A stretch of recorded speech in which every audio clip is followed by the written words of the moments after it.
Oh, dito kami ngayon sa stock room ni Nay Mariel. At dito na nga mga lodi ay sinimulan na namin mag-arrange dito sa stock room kasi ang mga bedsheet namin na queen size mga lodi is nagsuntukan na sa baba kaya wala nang madaanan. Kaya ang kailangan namin mga lodi is iangat na ang mga bedsheet sa taas, isalansa ng maayos para nang luluwag na ang lapag natin mga lodi kasi pagdadaan ka pag tuwing may kukunin ka dyan sa loob ng stock room wala ka nang madaanan. Di naman pwede na mag-apak-apak ka lang sa mga nakaplastic mga lodi. Oh. Kita nyo ba mga lodi, ang mga galawan natin dyan mga lodi, talagang walang ano yan mga lodi. Galaw ng galaw yan talaga mga lodi. So ganito kasi mga lodi. Dahil punong-puno yung stock room natin kasi naghakot na naghakot ng mga stocks.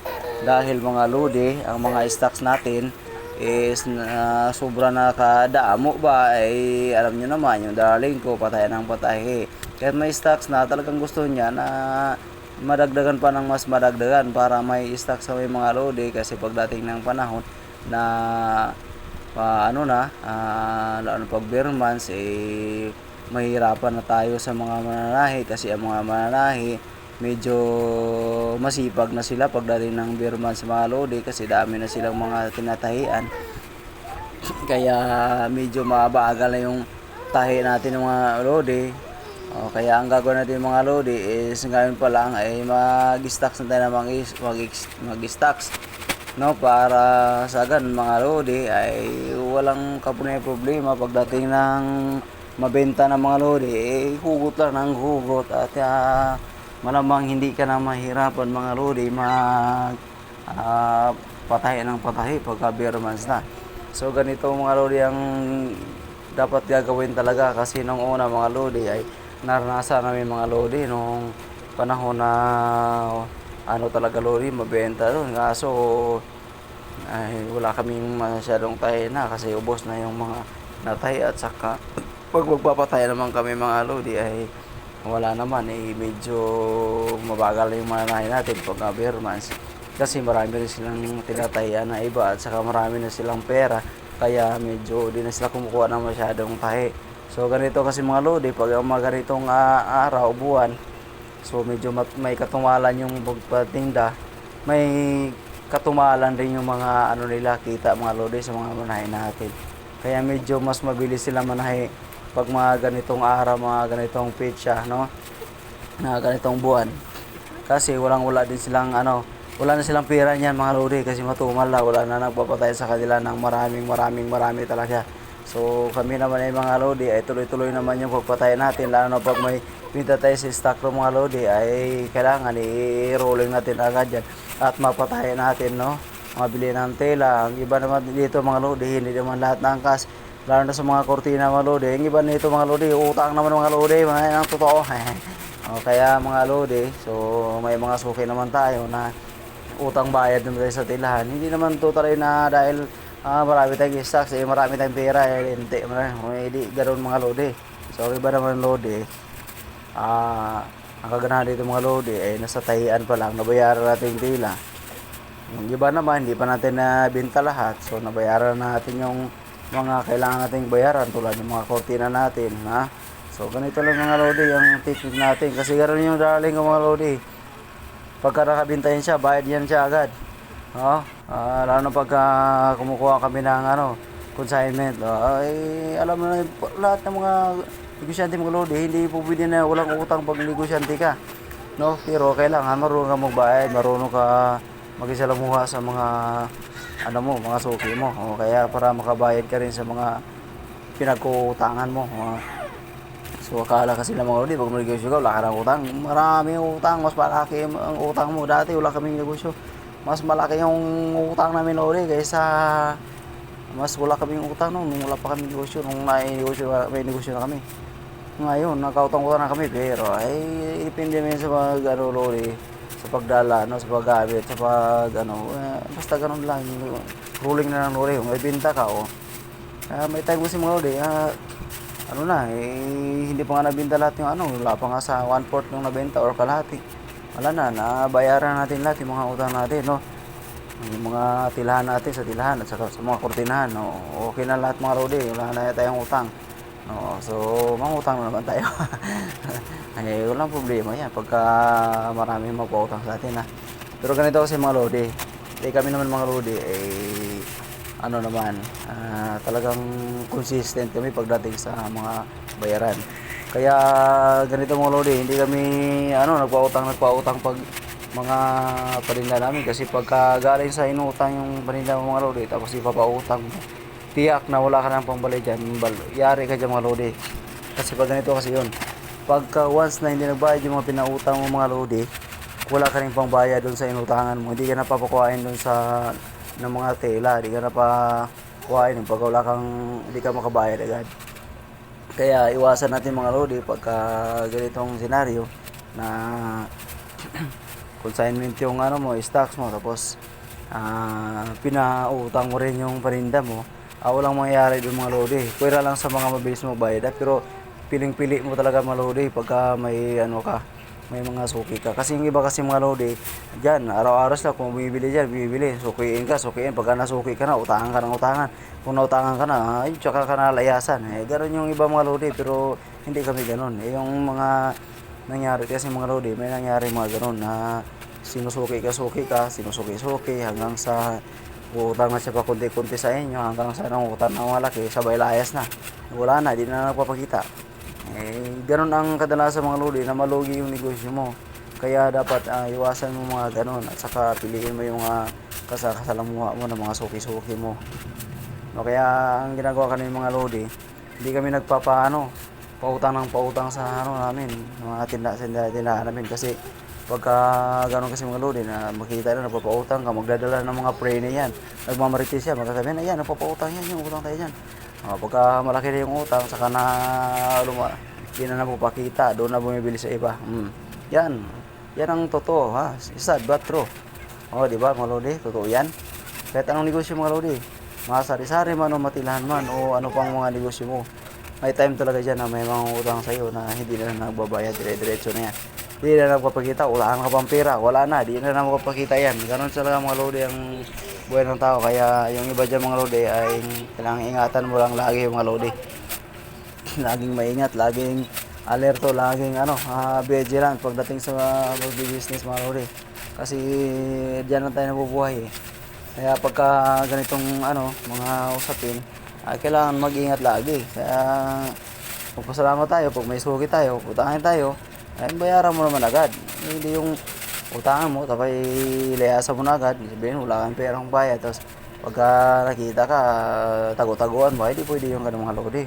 Kailangan, pagka utang ka, kailangan magbabayad ka agad. Ganun mga lodi. So kailangan, pagka inutang mo yung stocks mo, huwag mo ring ipautang. Kasi paano pag hindi nagbabayad agad yung inapautang mo, wala ka nang pangbayad ng utang sa utangan mo. Ganun na yung mga lodi, dapat hindi ganun.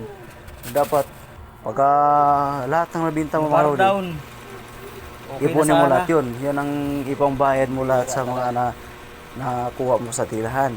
Ang mabayaran mo na lahat ngayon, may binta ka naman, bayaran mo na lang bayaran doon. Pagka tapos mo na bayaran lahat mga lodi, marami ka pag-stocks yun, no? So, sabihin naman na tilahan, kuha ka ulit. Kasi tapos naman magbayad ganun yung mga lodi.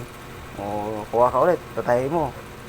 May time na hindi pa dumating yung di pa natapos yung mga natin, mga budget natin, punda, mga kortina, hinabayaran natin kahit na wala pang dunya. Kaya ganito kasi mga lodi, ang gagawin talaga, ganyan lang technique yan, rolling na lang rolling. Kasi pagka mangyari, pag hindi mo i-rolling, no? Pautang mo ng pautang, tapos ikaw nangungutang ka, hindi mo po pwede na mangutang ka ng mangutang, tapos hindi ka marunong magbayad, no? May time mga lodi na ang mangyari hindi mo talaga maiwasan na mga lodi, may mga tao talaga na hindi marunong magbayad. Kaya piliin mga lodi ang mga tao na nagbabayad para pagka sa ganun hindi ka rin malugi, no? Mahirap kasi mga lodi, consignment yung stocks mo tapos papautang mo pa. Paano na yan kung matagal magbayad yung pinautang mo, di na mapapakita, malugi ka. Yung iba yung takas yun Kaya dapat piling-pili talaga mga lodi pagka nagpapautang ka ng stocks mo, no. Huwag basta-basta mga lodi magtiwala kasi yung tiwala nandyan lang yan. Mga kaibigan, ano pagka ganun, walang kaibigan pagka nagninegosyo ka kasi pagka mahirap kasi yun, no? Kaibiganin ka, tapos utangan ka, kasi kinabayaran, saan mo kukunin yung utang niya, saan? Doon rin sa inutang mo, mahirap yun, wala ka nang pangbalik. So, kaya kailangan dapat talaga mga lodi, iingatan lagi, no? Kailangan alerto lagi sa mga nakasalamuha ko. Kasi mahirap kasi mga lodi pagka ah, bira ka lang ng bira, no? Pag may tatawag sa'yo, pautang naman yan. O sige, sige ka ng sige. Pautang naman ng pera. Tutubuan ko na lang. Wala rin. Pagkadating sa Judith, wala. Nga. Oh. Kaya ganun mga lodi. Kasi may mga ganun na yung walang-wala ka, walang mag-visit sa'yo, na ganito. Nung meron ka na, may makita na sila pakinabangan kanila. Ito ano talaga to walang ano to talagang nangyari sa buhay to na iba kasi nun, pagka yung walang-wala ka, hindi ka pinapansin. Ngayon, nang meron na silang makuha sa'yo, pansinin ka na ng pansinin. Kakaibiganin ka na ng ba yun? Kaibiganin. Kasi may mga alam nila, may makukuha sila sa'yo. Ngayon, nakaibigan ka nila, no? Nag-chat na lagi, kumusta, hanggang sa nauutangan ka na ng pakunti-kunti, hanggang sa utangan ka na ng parami ng palaki, hanggang sa hindi na niya mabayaran yung inutang niya, natatakasan ka na, thank you ka na. Ikaw naman, wala kang magawa kung di magantay lang na ng bayaran. Minsan pa nga, pag naniningil ka, ikaw pa inaaway. May time talaga na gano'n nangyayari mga lodi. So, dapat din, piling-pili talaga mga lodi. Huwag masyado magtiwala, no? Kahit na sa mga, kamag-anak mo, mga kaibigan mo, mga lodi. Pag ganun ang maging senaryo, ay talo ka dun. Kasi, yung business kasi mga lodi, yan talagang ruling yan talagang paikot mo lang ng ipaikot yan, pagulong mo lang pagulong. Kasi pagka hindi na yan, di mo ganun pagulong, yan kasi yung diyan pinagkunan yung pagkunan ng pagkain nyo, pamasahe, mga pangulam, pangbayad sa kuryente, tubig, no? Kung nagbabayad pa kayo ng bahay, tulad sa amin, magbayad kami ng stock room, talagang doon, pagkunan lahat ninyo lahat. Ano na mangyayari nun? Kung gano'n ang mangyayari, pautang mo yung stocks mo, pautang mo yung pera mo na wala ka namang kasiguraduhan na tutubo. Ang mangyayari niya mga lodi, lugi ang abutin mo dyan, no? Kaya yung kaibigan, nandyan lang yan. Yung mga kakilala, mga kamag-anak, nandyan lang yan. Kaya medyo rin, wag yung abundant ka. Kumbaga, talagang ka rin, paggalawin mo yung pagkakuripot mo minsan. Kasi pagka galante ka ng galante, yan yung mapapahamak sa'yo, yung pagkagalante mo Kasi pagka ganun mangyari mga lodi, ay marami mga tao na patingin sa'yo, ay galante yan siya, mabait yan, ay kayang-kaya ko yan, ganito, kaya-kaya ko yung utang, kaya-kaya ko yung paikutin. Ganun ang mangyari mga lodi, kaya minsan, talagang totoo yung sinasabi ko mga lodi. Bahala na kayo dyan kung matamaan kayo dyan mga lodi Pero wala akong pinatamaan dito. Kasi yung mga salita na ito ay doon ko lang ito nakakuha sa mga tao din na nakasalamuhan natin, no? Kaya talagang walang hindi ito hindi tayo pangalan nito, sales stock ba o ano pa nun? Basta totoo lang yung sinasabi natin mga lodi, no? Talagang ganun ang mangyari pagka medyo sobra kang bait. Kaya pagka may business ka, ganito lang yung gagawin mo talaga. Pagdating sa pera, talagang huwag kang bastang bigay ng bigay, huwag bastang kabilaan yung yung kamay mo, kaliwaan ang bigay mo, or pahihiram, pahingi, pang mo. Dapat talagang medyo maingat ka ulit sa pera.